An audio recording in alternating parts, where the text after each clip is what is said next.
Saat ini ada stigma yang diarahkan bahwa saya dibiayai oleh oligarki, disponsori oleh oligarki. Hal itu dihubungkan dengan adanya foto dan kegiatan Pak Agwan CS di Gedung Sate dan di Kota Bandung. Perlu saya tegaskan ya bahwa pada saat itu pemerintah Provinsi Jawa Barat kedatangan tamu dari Yayasan Buddha Suci yang dimotori oleh Menteri Perumahan Kawasan Pemukiman Pak Ara Sirait atau Muammar Sirait. Tujuannya adalah memberikan bantuan kepada masyarakat Kota Bandung yang rumahnya kumuh. Ada 500 rumah yang dibangun. Dan saat itu kami menerima resmi bersama Wali Kota Bandung, Ketua DPRD Provinsi Jawa Barat, Sekretaris Daerah Provinsi Jawa Barat.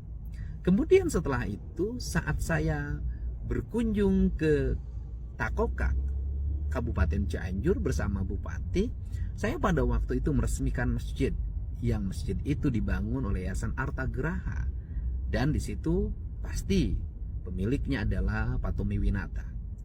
Komitmen kami dengan Pak Tommy Winata adalah satu, bersedia membangun mengembangkan daerah terisolir di wilayah Kabupaten Sukabumi, Kabupaten Cianjur, Garut dengan membangun batching plan, dan selama berpuluh-puluh tahun wilayah itu menjadi wilayah terisolir, dan kami akan melakukan secara bersama demi kebaikan.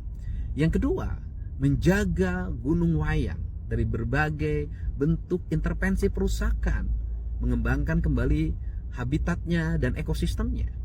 Kemudian yang ketiga adalah membangun kawasan-kawasan perkebunan yang hari ini berubah peruntukannya, dikembalikan ke teh, ke karet, yang pada akhirnya rakyat itu bisa menjadi tuan dengan mengelola perkebunan teh dan karet yang dibiayai oleh pemerintah provinsi, Yayasan Arta Graha, dan berbagai pihak yang memiliki kepedulian terhadap pengembalian ekosistem dan perkebunan di Jawa Barat. Perlu saya tegaskan, sebagai gubernur, saya terbuka berhubungan dengan siapapun.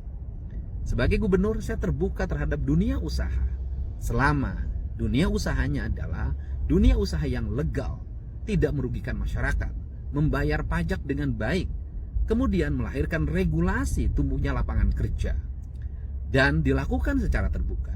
Dalam pandangan saya, tidak mungkin pemerintah tidak berhubungan dengan dunia usaha.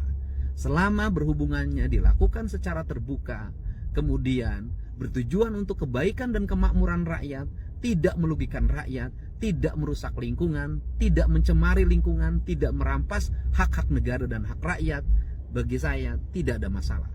Lebih baik jadi pemimpin yang melakukan hubungan dengan kalangan pengusaha, di YouTube-kan, di TikTok-kan, di IG-kan, dilihat di media sosial secara terbuka apa yang dilakukan, dibanding dengan mengaku orang yang anti oligarki, seolah-olah berhadapan dengan oligarki, tetapi saat pemilu di belakang layar timnya mendatangi oligarki meminta bantuan untuk dana kampanye, atau di saat pemilu menggunakan fasilitas pesawat jet pribadi untuk kegiatan kampanye, padahal jet itu milik oligarki. Hidup lebih baik apa adanya dibanding dengan penuh kepura-puraan. Pemerintah perlu dunia usaha, dan pemerintah harus bekerja sama dengan dunia usaha untuk kebaikan. Yang tidak boleh itu adalah melakukan tindakan-tindakan kotor yang bertentangan dengan kepentingan rakyat, kemudian merugikan rakyat, kong kaling kong dalam pengelolaan pajak. Itulah yang dilarang oleh negara. Mari kita bangun negeri ini dengan baik. Negara dan pengusaha serta rakyat adalah satu kesatuan yang harus saling mendukung demi kemajuan pemerintah dan Jawa Barat istimewa.